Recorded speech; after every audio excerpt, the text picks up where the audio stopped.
Good afternoon, all. How are you today? I'm going to start, while I'm getting people on board here, a little video. It's TED Talk. I've been doing a lot of talking lately about the fact that the mask mandates, essentially, they are us participating in hijab. And I've had a little bit of pushback on that.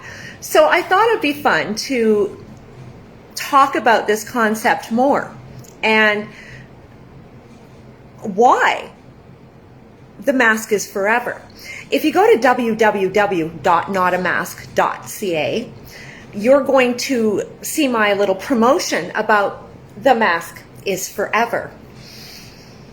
The reason I embarked on that concept to start with was I was hoping that I would get people into the understanding or closer to furthering their own understanding as to why we're under the mask at all. In any case, I'm going to let you listen to Samina Ali. She's a Muslim woman living in the United States and a lecturer, author, and she was the first one years ago who got my attention because I was researching the whole concept of hijab. My research was because all of a sudden, doing Airbnb here in my city of Regina, my guests sort of changed. So I was getting people from all over the world. But all of a sudden, I started to get conservative Muslim men visiting my home to work in the city, or a lot of times to immigrate. And I found myself, being a very international person, kind of up against it because there were some cultural issues that I never experienced with anyone else before. And I'd had many liberal Muslim people stay in my home and everything went well. But there was something that I couldn't understand. And for me, that makes me want to dig in and learn more. This is when I came across Samina Ali. So I'm going to flip the camera around here and see if I can get you to see part of it. Let's try it. So I'm going to take you back in time, 1400 years, to the city of Medina, Saudi Arabia, to a time when Prophet Muhammad was given the task of finding a solution to women in the city being attacked and molested. The situation was this. It was around the year 600 AD, long before the modern convenience of plumbing. And when a woman awoke in the middle of the night with the urge to relieve herself, she would have to walk out past the outskirts of the city and into the wild by herself for privacy. Believe it or not, a group of men actually began to see an opportunity in women's nightly treks and started to linger at the outskirts of the city, their identities hidden in the dark, watching. If a woman walked by and she happened to be wearing a jilbab, which was a garment like a coat, the men knew to leave her alone. A jilbab of centuries ago was a status symbol, like a Burberry trench or a Chanel jacket. It announced that the woman was free, and a free woman was protected by her clan. She would have no problem speaking out against the attacker and identifying him. But if the woman walking out at night wasn't wearing a jilbab, if she happened to be dressed a bit more freely, then the men knew she was a slave, and they attacked her. Concerned members of the community brought the situation to the Prophet, and like so many other social, political, and familial issues that Muhammad faced during his prophethood, he turned this particular matter over to God. And a verse was revealed for the Quran, the Muslim holy book. O Prophet, it reads, tell your wives, your daughters, and the women of the believers to draw upon themselves their garments. This is better, so that they not be known and molested. Basically, the verse advises that all women dress similarly, so that they can't be picked out from one another, zeroed in on, and attacked. Now, on the surface, this may seem like a relatively easy solution to the problem, but it turns out it wasn't. The early Muslim community was tribal and so deeply entrenched in social status, and the idea that a slave would look like a free woman, it was almost insulting. And then there was the matter of practicality. How would a slave do her work? How would she function if her body was constricted by a coat? How would she cook, clean, fetch water? In the end, the early Muslim scholars ruled that a woman's way of dress should be based on two considerations: a woman's function in society, her role, what we might consider her job, and the society's specific customs. Or, Okay. in another way, So we'll go back to her in a second, but it's interesting. And the reason I got into it, as I said, is because I started to confront a different culture in my home. And of course I had people from India, China, Pakistan, you name it, all over Europe. My house was the United Nations, I called it, for a number of years. But this is when I started digging in, because I was being treated differently, and it wasn't overt. It was an energy, and I had to get to the bottom of it. I did a lot of research, but she was the one person that made it resonate with me. And of course, when these mask mandates came along, it was the first thing I saw. Hijab. Now, of course, we've been socialized in the West to believe that hijab is a scarf, a head covering, but it's not. And I'm going to take you back to this gal here. Just give me a second for the excellent explanation. And I think you're going to appreciate this very much. it might be argued, and it is argued. I cannot stress enough that it is argued by many Muslim scholars that the reason these verses were left intentionally vague is so that a woman could choose for herself how to dress according to her specific culture and the progression of time. And that term hijab, guess what? It's not in any of these three verses. In fact, it's nowhere in the Quran directly meaning a woman's veil. That's not to say that the word doesn't appear in the Quran, because it does appear. But when it appears, it's actually used correctly to mean a barrier or a divide, such as the barrier or divide that exists between us humans and the divine, or between believers and non-believers, or it means a barrier like a physical screen that men during Muhammad's time were asked to stand behind when speaking to his wives, or it means the seclusion, the separation that Mary sought when she was giving birth to Jesus. That separation and seclusion, that means hijab. That physical screen, that means hijab. That barrier, that divide, that means hijab. And the mask means hijab. This is where I've been going with this. And yes, Tracy, I will put the video link in the comments for sure. I love this video because, again, it really gave me the understanding of the meaning of the word. I started digging in pretty heavily when I saw World Hijab Days springing up in universities all over. That was around 2017, and it was heavily promoted by the BBC and then, of course, CBC here in Canada. And again, wondering what was going on with that. When the mask came out, I saw hijab. And again, I started talking to people about this, and, they're looking at me like where'd you come up with that? But this is where I came up with it. The barrier, the seclusion, the divide. And my other clues to all of this is, well, the fact that in every company policy book and in every mandate, there is no mandate for medical masks. The allocation is non-medical mask. Non.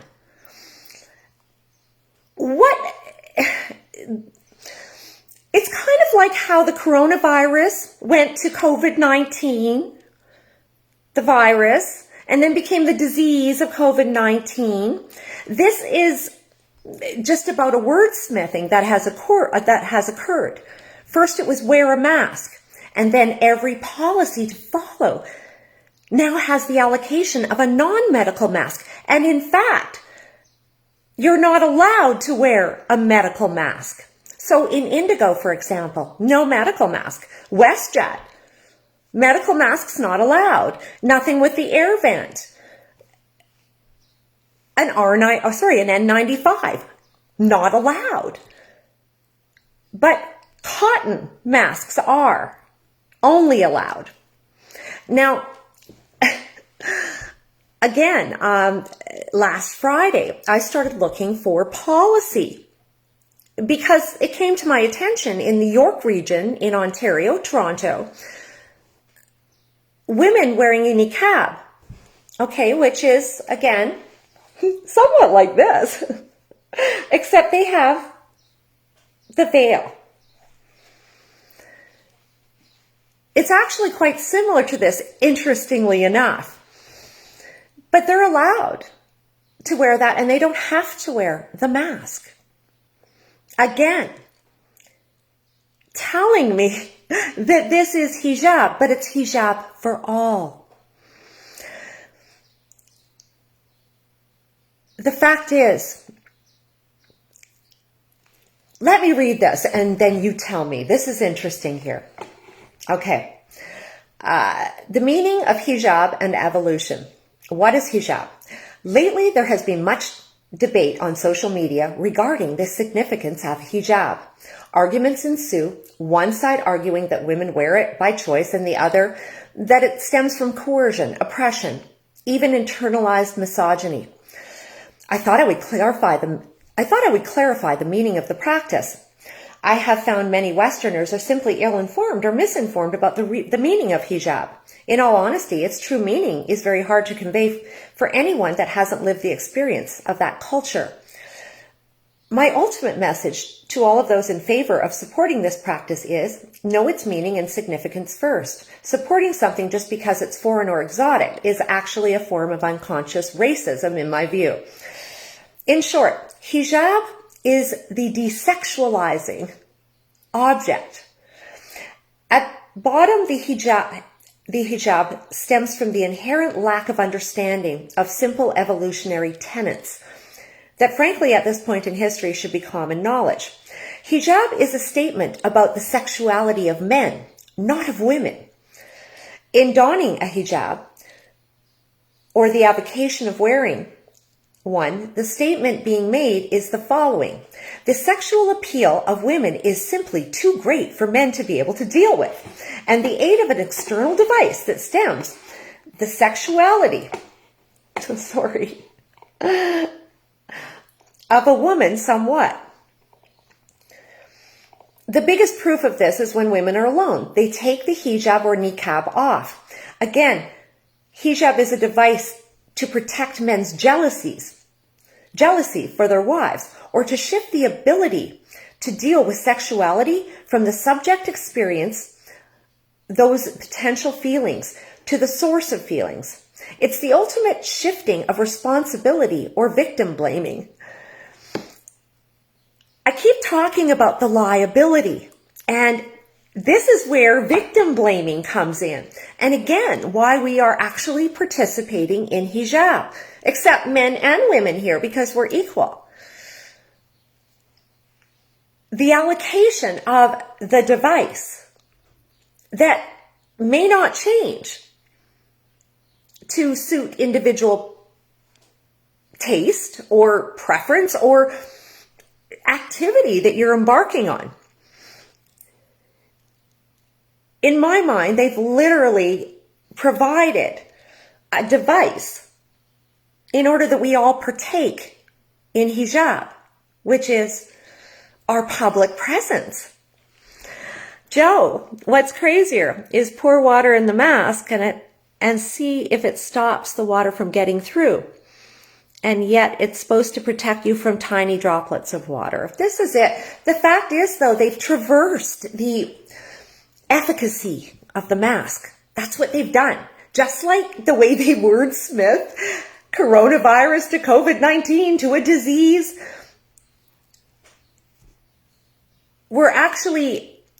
They've traversed even the argument of masks being effective or not effective. Because again, the allocation is for non-medical mask. You're not allowed to wear a medical mask or an N95 in indigo. It's not permitted. And again, this is where we have to come to the understanding that no, this is about public modesty. Check out notamask.ca because again, that is I'm talking about the face covering, but I'm talking about why we're wearing it. And that was the whole point of doing this. Well, number one, we wanted to breathe. But number two, I wanted people to understand that the mask is here forever, but this is actually about public modesty. But ultimately, liability. Now, in the case of hijab, it's about preserving the family's honor in many regards and liability. So if a woman was to be perceived to look at someone the wrong way or to make a gesture that isn't appropriate, in some cultures that woman can be murdered. And that's what they do. They stone them to death. It's bad. So what it does when they're veiled is it actually preserves the honor of the family, therefore the liability. Now, what we're doing here in corporations, corporate life, public retail spaces, public spaces, is we are preserving the liability of the corporate entity in which we are engaging. So we're in Safeway and some guy makes an overture. The woman sues Safeway or the staff member. Well, now, again, nothing can be seen. And that's preserving liability. Misunderstandings. More people who wear the masks are getting sick, but I comprehend what you're saying. They are, absolutely. But again, what they've done is traversed even mask efficacy, because again, you can't wear a real medical mask in these places. The mandate is for non-medical. So again, excluding the employer from liability. Again, the allocation of a non-medical mask. The employer at no time expresses that they're responsible for it. What I'm trying to do, again, I've been in a lot of places and had to deal with a lot of cultures. And sometimes you have to figure out a way to understand things beyond what we're being given. And again, when I came up with not a mask, it was the whole idea of breathing, but also the fact that the muzzle is absolutely, to me, disgusting. To see a person wearing it, I can't really have a conversation, and it's no word of a lie. I feel very uncomfortable, mostly because I know I can't breathe in one. And it makes me anxious. So what happens when I'm talking to someone wearing one, my same feelings come out, and it doesn't, again, put us on a level playing field. And I do believe that that's what it's all about, is actually putting people to the corporations and the oligarchs. They're putting us on a level playing field so that no one has the advantage. We need We are in a new era. Our realities have been hijacked, and when confronted with situations in which we are being gaslighted continually, kind of like conservative Muslim culture, in my own home, I've been told I'm disturbing because I stand up for myself. And I've had, again, these experiences that have brought me to the understanding or the energy of what's at play and what's at work here. The fact is, we are all being required to engage in public modesty. It's not about a virus, because if it was, all of the mandates would include the allocation of a medical mask. None of them do. In fact, they exclude it. It's interesting stuff. I've even managed to adapt a way of eating everything with my fingers, like many cultures do. For sure. It only took me once to eat Ethiopian food. I loved it. I love that hand thing. It's awesome. Of course, you don't do that with your right hand. Cultural issues. That's what I truly enjoyed about Airbnb, because when there were certain behaviors, I would actually dig in and research and figure out what those were all about. And again, my attempt in reconciling what was going on around me that I didn't understand. And this is why I continue to dig into the mask, because again, people say to me, you need the mask expert. But the fact is, it's not about efficacy. It's been completely removed from that realm already. Again, what would be the point of wearing a piece of cloth on your face except to shield or bury yourself? And of course, since it's being mandated, they are requiring us to bury ourselves, our noses, our mouths, our very expressions. Here we are. Pat, the multi-trillion-dollar elite scandemic plan is working just fine to divide and conquer the masses, and it sure is. Truly. In my city, the doors are closing to anyone not wearing a mask. They are. It's rare to see anyone not doing it. Twice last week I was at our mall downtown, and I didn't see one person doing it. Going maskless, not a one. In fact, this last week, I was just commenting with a couple of friends the last couple of days. It's been gorgeous here. Okay, so it's 8 degrees Celsius. It's lovely. Springtime, snow's melting, and there are people. Every person I passed, and I'm walking everywhere. I walked like 18 kilometers in 2 days. Everybody I passed outside was wearing a mask. People are finding some comfort in it. Again, that's the only explanation I can come up with, is that they like it because they're walking alone downtown with one on and it's gorgeous out. So what's happened here, in fact, since these mandates have come down is, well, it only takes 90 days to create a habit, and the habit has been enacted. It has.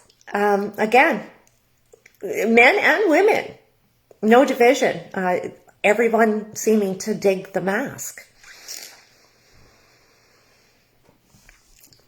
Honestly, I don't see people, for the most part, going into their bag right before they get into the store and putting it on. They've got it on before they get there.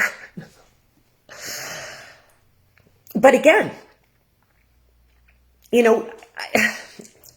I hear these references, sheep and this and insults and again, it's now their belief.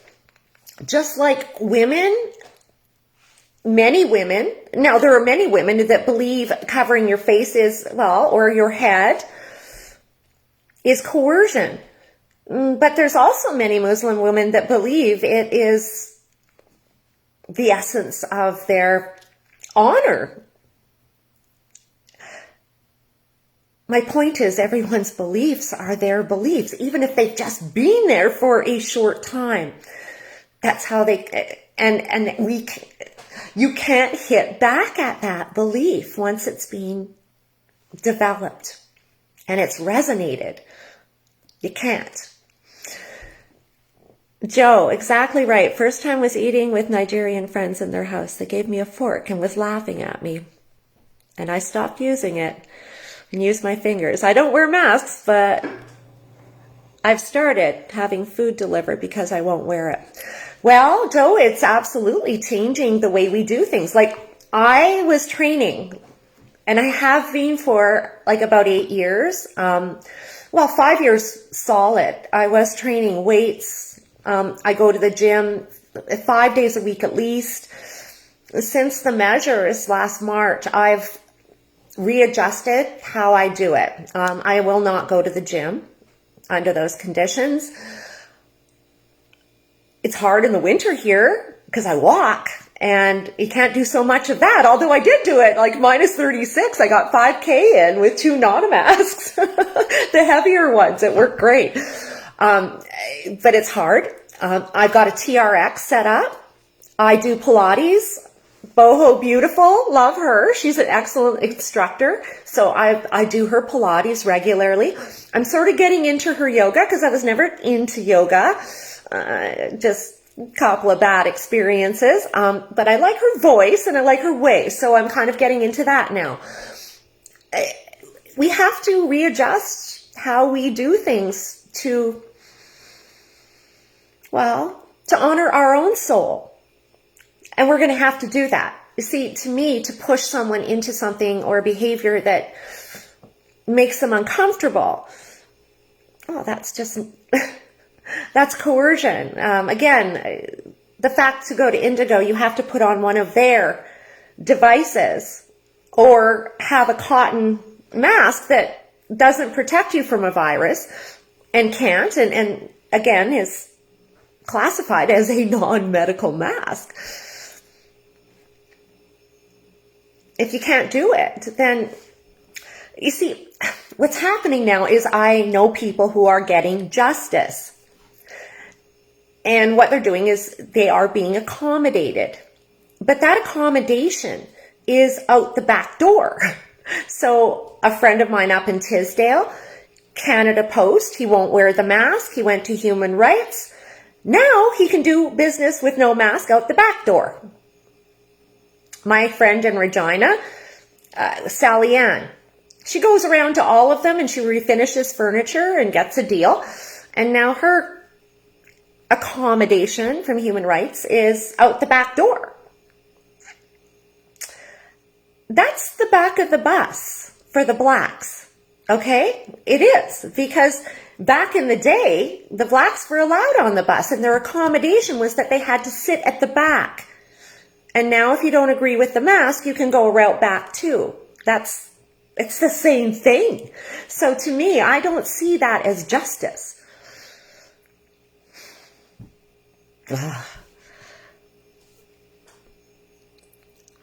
Orange Theory Fitness sent you a refund and they say they're going to follow the SHA guidelines and that my face covering is a buff and not allowed. Ooh, well, I'd love a copy of that, Tracy. See, this is the thing, and this is what they're going to try to do. Tracy, I'm pretty sure that SHA targeted you because you did have photos of you in the not a mask in their fitness facility, and I honestly do believe you were targeted for that. I do. It sucks. But we're not done yet. This is when it's going to get fun. You see, a lot of people think that when I get these hits, it's like a kick in the ribs, and it kind of is. But that just makes me laugh because to me, there's always another way. And it just challenges me to think differently. And this is what we need to do. Instead of thinking the way that they are expecting us to think as per our culture. Again, my idea was to introduce a new culture, but a culture of our own. And this is where I'm going with this, because even at the beginning when I was trying to talk about the fact that ethnicities develop due to circumstances, and they have historically. And in fact, that's another angle that we haven't really followed. Unfortunately, the name for it, anti-maskers, that's just not going to work. And of course, that has become a real derogatory. I thought we might be able to run with that derogatory and actually turn it. But that's being made pretty impossible because of all the antics. And then, of course, the media setups. We're against utter tyranny here. We're not playing in a fair playing field at all. In fact, the opposition here in my city, out on the street dancing half naked, that's paid by... well, I told him the other day exactly who I thought he was paid by, and the way his mouth dropped, I know I'm correct.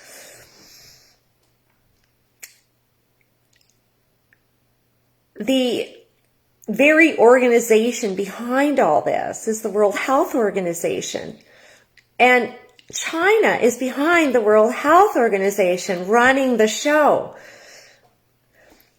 The fact is, when you go through these mandates, okay, so I went and I had to dig into WestJet to get this. But in fact, let's go find them right here. When you dig in, general guidelines for currently approved masks, a surgical mask or cloth mask that is made of multiple layers of tightly woven material and secured to the head with ties or ear loops. This includes no-sew masks that are made using folded scarf, bandana, or piece of material and secured using elastic hair ties or fabrics. Okay. A face covering associated with religious garments, providing they covered the nose and mouth and are made of at least 2 layers of tightly woven fabric. Now these are WestJet, okay, not approved. Contains exhalation valves, including N95 masks with exhalation valves. That would be the most effective. Does not attach around the ears or head with loops, e.g. a neck gaiter or neck warmer. Masks made completely of plastic or other non-breathable materials, gas masks or painter's masks. Anything exclusively made of materials that can easily fall apart, like a tissue or a paper towel. Bandanas or scarves that are not folded and secured into the no-sew style. So they're trying to cover off all of this. But at the end of the day, again, when it won't permit the actual medical masks, but it will permit the religious covering being, again, just like this, all they have is this over here. It's the same thing. They won't allow it. It's hijab. And my contention is we're all participating in it. So this is, well, the beginning of the thought process in which I am developing to confront our choice in choosing our own face covering. And it should be anything, because it's not because of a virus. It can't be. Or they would be issuing masks when you went into their establishment. If it was about a virus, they would be issuing N95s for all. They're not. They've mandated non-medical masks. Crazy, huh? It's sad to say that people are so stupid. I ain't no genius. I exercise at home. You can get the same workout at home as at the gym. It's like a dang nightmare you can't wake up from. For sure. Well, for me too, my profile got a little more public here in Regina than I'd hoped for. And it just wasn't happening that I was going to go back to the gym. You know what? We have to move and groove. When the measures came down as well and everything closed, once that happened, I was like, well, you know what? You just let me down. I need this gym and you've let me down now. And I'm going to make sure that my routine is never interrupted again. Why not? Take control. And again, I can do it all at home. My TRX is amazing. Absolutely amazing. I'm not losing. I kind of miss the weights, the heavy weights, I do. But I'm making up for it in other ways. So it's all working out. They sent you a refund. Well, that's good. That's good. There is no reason for it. There is none. But what they're doing is actually providing us conclusive proof. So we kind of need this, actually. I keep saying, like, we collect the information. If we collect the info, we need cases is what we need. And we need instances, and we need complete follow through. And that's starting to come in thanks to people like you, Tracy, because it's totally helping me figure out what to do next. And also helping me, again, participate with you in your story and strategy. The no mask, I don't want to wear a mask out the back door, like at the back of the bus for the blacks. That's not an option for me. I'm not going to do that. To wear a mask, again, why? It should be up to us how we cover our faces because, again, we're all participating in hijab. Even the men.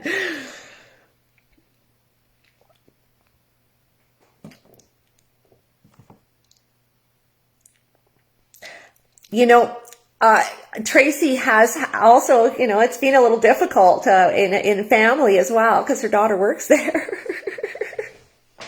Oh, Tracy, I feel for you. At the end of the day, the fact that they're going so hard at this, again, just tells me we're dealing with another culture. Because this isn't Canadian culture and this isn't how our government does business. Normally, if we've got a complaint, we can go. And again, it's not justice all the time, but it's not gaslighting. Since the measures, we have been in a gaslighting situation continually every single day. It's like living in another culture. I equate it to living in Latin America when I was there. We would all get together, us gringos, at night, and we'd talk about the funny things we had to do. Somebody having to get a driver's license, and the hoops we had to jump through. To get a bus ticket, the fact that you've got to go there a day before to get it, and again, the rigmarole. Once a friend of mine got their luggage lost, and that was a nightmare beyond anything I've ever contended with in all the countries I've traveled to. So again, we're confronted with situations in which the response we're getting is, well, unacceptable in our former landscape. But all of a sudden in this landscape under the World Health Organization, it's perfectly acceptable. We've got, men from, and it is all men from other countries, third world nations that are, again, Tedros, ruling us and applying, as far as I'm concerned, the same third world mentality to our situation here in the West and every respective country. Pat, I'm convinced most of America would wear a hazmat suit if the government paid them enough hush universal basic income money. Truly.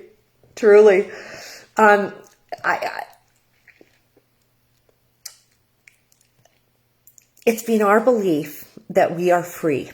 And we have been instilled with this belief since we've been tiny. And we've also been installed with this belief that we are somewhat superior.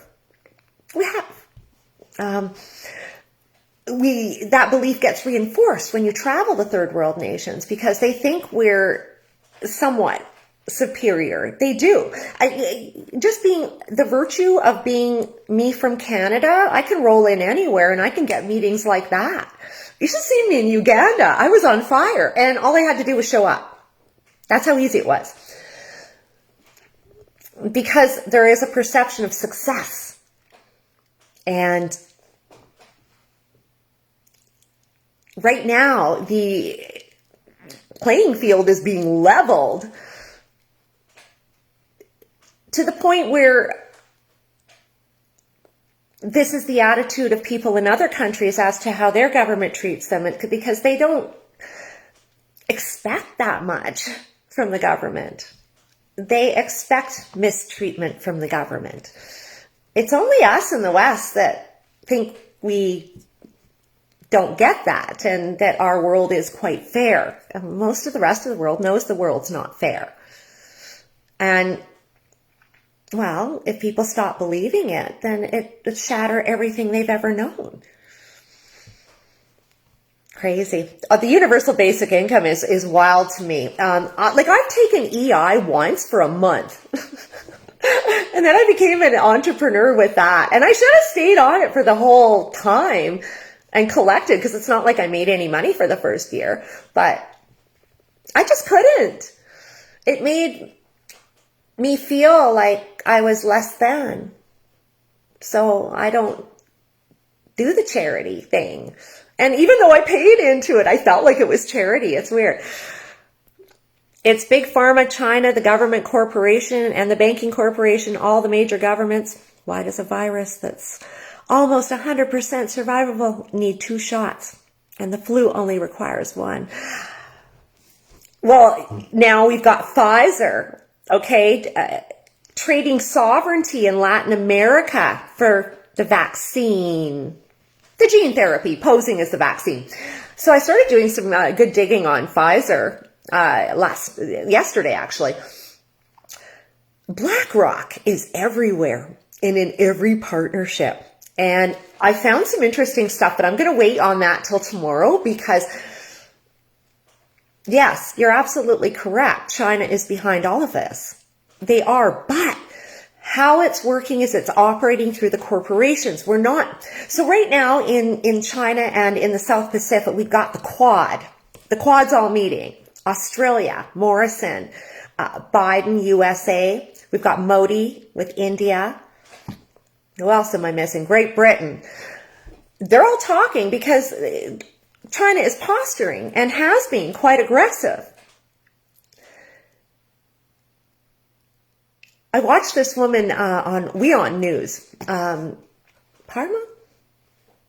I should know her name by now. I watch her enough. In any case, they're going hard about what's happening around China. Of course, they're in India. So it's excellent news. We're not getting any of it, like just a tidbit. But this is really coming down. And it is coming down as a possible war, truly.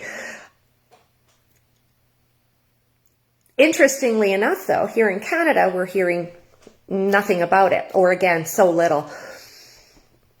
But economically, this is how this is going down. So Pfizer, for example, as soon as I heard about the fact that they were offering payment for the gene therapy in sovereignty and military bases, well, obviously China, that's how they do it. That's what they're after. They're after the infrastructure, after the naval bases. So I start to look it up. And of course, Pfizer, BlackRock, and again, I'm just pulling all their shareholders and getting all that information tonight. But this is, the corporations are operating on their behalf. And apparently China is going to make Bitcoin their official currency. I read that today. There's all sorts of crazy things happening, but China has always had the ambition to rule the world. And interestingly enough, I'm going to put the link to the Wuhan military games. That was the same day as Event 201 with Bill Gates, October 18th. And their opening ceremonies, when I saw that, it's about 3 hours long, but you get to the hour 2:14. Oh my God, because it's basically now, and then the UN Army, which is China. It's a depiction taking us into the future. But there's a bit of carnage and what looks like reorganization in a play. So I'll put that one in the comments as well. I can tell you that there is definitely Chinese interference on the ground, even here in Little Regina. Absolutely. We're seeing it weekly here. And, well, they're the actual face of freedom in Regina. And the joke that the teachers bring up to all the students, and they have little videos and photos of these clowns out there pretending that they care about freedom when they're really there to discredit it. Very sad, but again, this is what we're dealing with. The ultimate gaslighting. People should realize we have the power to change the corruption, but we have to quit cooperating and quit being big sissies. Well, that's absolutely true. But here's the thing. Here in my government town, I was talking to Tracy this morning, and we were talking about the fact that I was involved in GMO protests back in 2015. We had Percy Schmeiser, okay? Like the guy, like the David and Goliath story. In fact, there was a movie made about it. Liam Neeson played the guy. He's an international hero taking on Monsanto. And he's a Saskatchewan guy. At our protest, guess how many people showed up? 15. Including Percy and me and the other organizer. This is how it goes. Here, people will not. The organic community, they wouldn't show up. They wouldn't be seen there because the Organic Association is funded by the province. I've always said, like, if you were actually true blue, you would fund yourselves. That's what you do, because when you're beholden to a government that, well, they go on and on about how organic farming is growing every year, but that's just not the case. When I actually did the follow-up work on that, what I found, it was an absolute decline from when I left. And I worked pretty hard at that. So again, I don't trust the government at all. It's shrinking. It's not growing. And how can it grow when you're surrounded by chemical farming? Crazy. It's World War III. I know you probably know about the silent weapons for quiet wars. It's satanic and population control. I didn't used to be an alcoholic, but I can't be happy. Don't get me wrong. I'm quitting drinking, but it's not easy. I want to do something I can, but I can't believe people believe we're free either. The thing is, we used to be the freest in the world. We did. I jumped on a plane, like no hotel reservations, nothing. I mean, actually, like not barely any money in my bank account. I'd be waiting for it to pop, and hopefully it would be there when I landed. I've lived free, but it's interesting how our safe society here in Canada is, well, they want to be safer. When I lived in Latin America, I lived in Ecuador in 2011, and I would get in the back of a truck, like they have these camionetas, like taxis, and they have a little, a Toyota truck, let's say, and then everybody gets in the back, and they sort of have a little house built on the back. And one day I get in there and there's like 14 people. And that's where you use your free will and you go, you know what? This looks like an absolute danger. And I think I'm going to exercise my free will and I'm going to get off of here. And that's what I did. Made them stop and I got off. In Africa, the guys, I went to see a cocoa cooperative, or so they said, but they weren't really. But when I got there, they wanted me to get like 3 on a motorcycle. Like, and I'm talking, we were going for hours over streams and through brush. And the first day I got there, I said, absolutely not. I will go on the back with with a guy, but I'm not going with three. And that's unsafe. And it was an argument, but I ended up having to pay to rent another one, because again, I wouldn't go along with it. Here we are with every I dotted and every T crossed when it comes to safety. Then it's obtrusive now. It makes me want to go to the third world. It does. I love the Wild West feel of the third world. I like the fact that it's not particularly safe. I do. I never thought I'd say that, but I liked it at the beginning. When I lived there, I knew that if I continued living there, I would have to make changes to myself in order to adapt to it. And that means, like, as a woman, you just don't go out at night, after dark, and you have to be careful. It's a whole new world. And again, sort of like how they're talking about hijab, about looking the same or trying to blend in to not awaken negative attention. You had to do that. And I resented it when I was there. I really did. When I first got there, I fought against it. I thought, no, if I'm going to live here, I'm going to do exactly what I want, when I want, just like I do at home.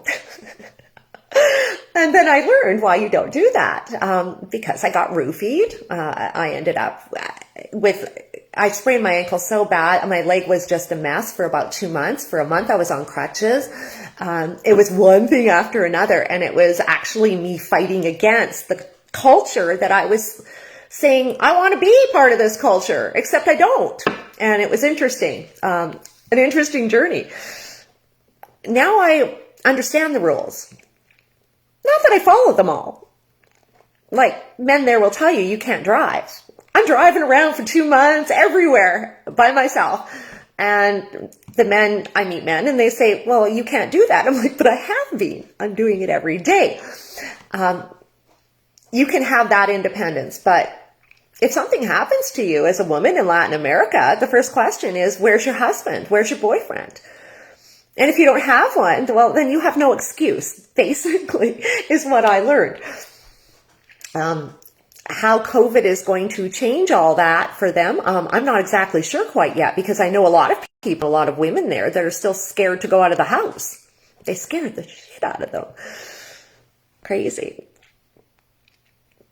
You know what? Here's the thing, Joe.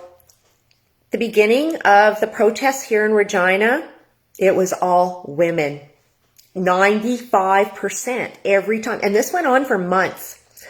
But there was an injection of men. And now those men are the ones that are representing our concerns. And these men are paid to be there they're not going anywhere. They have no organization. They're being paid by the other side. And I know they are. But here we are. The formerly women protest, that again, it was all women showing up to. We were all going, where's the guys?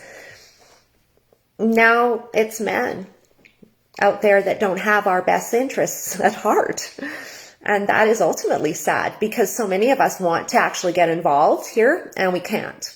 We can't because, again, the face of anti-maskers has been made to look like absolute scum. And to associate, we can't do it. Not have any credibility. It's sad. I got tired of covering for them. Again, I hear these stories all over Canada. This is happening everywhere. And those protests you see out in a lot of places there's so many more people we're not hitting because we have that element, the scum element. Again, every protest I attended this summer, coming up in the spring to the summer here in Regina, women came up to me and they said, Martine, I really want to support you, but I can't come here again because, the flat earth car, the media, The guy with flat earth walking around taking pictures of everybody, filming everyone. The half-naked dancing man that, is a joke. It's only a joke so much until the guy just shows up every time and just whips off his clothes. He doesn't even talk. He doesn't even say hello. He just takes it off and dances like a fool. Again, to make our concerns look trite. It's kind of how I see Rebel News. They make our concerns look trite. It's the tone. It's the level of class. And there's not a lot there. Again, it's condescending journalism, talking down, not reporting, but injecting a energy that's a turnoff to the more mainstream people that would actually be receptive to the message. It's my experience. I once shared something from Rebel News on my timeline, and that was last year, and it was a very trite story. It was, but it kind of made a point, and it was the fact that Rebel News' Keegan went all the way to Davos, and then he went in looking for garbage in a Tesla to nail Greta. The fact that her Tesla was full of garbage was, not great. But at the end of the day, it was like, why? Okay, this is the most important meeting of the year. This is where they've launched the COVID action platform and literally the Great Reset right there at that meeting. And he's off at the Teslas. It was, again, trite journalism. And that's why we don't get taken seriously. There's a new one out called Druthers. Yeah. Again, addressing some of the issues at hand, but ensuring that it's got this lack of seriousness attached to it, so that, again, our concerns are delineated and made irrelevant. And, of course, just like us in public, right? Made irrelevant.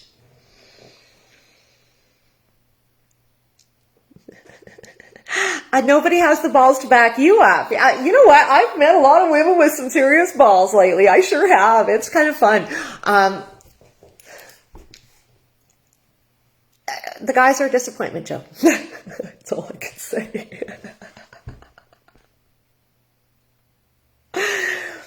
Right now, again, I just keep going back to the fact that we are literally participating in hijab.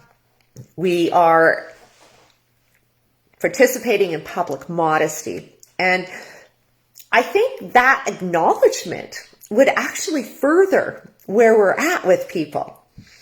It would bring more understanding. And that's really why I do all of this, because I'm trying to make people understand what we're actually participating in. I know the mask is forever. It's not into all their corporate policies for nothing. It's staying. And if people truly understood that, and why and what they were participating in, well, then there would be more broad recognition and something we could do about it. I don't know what we can do about it, because basically what's happened here is the corporations are running the roost. They're running the show here. They are able to inject whatever policies they want in, and there's basically nothing we can do about it.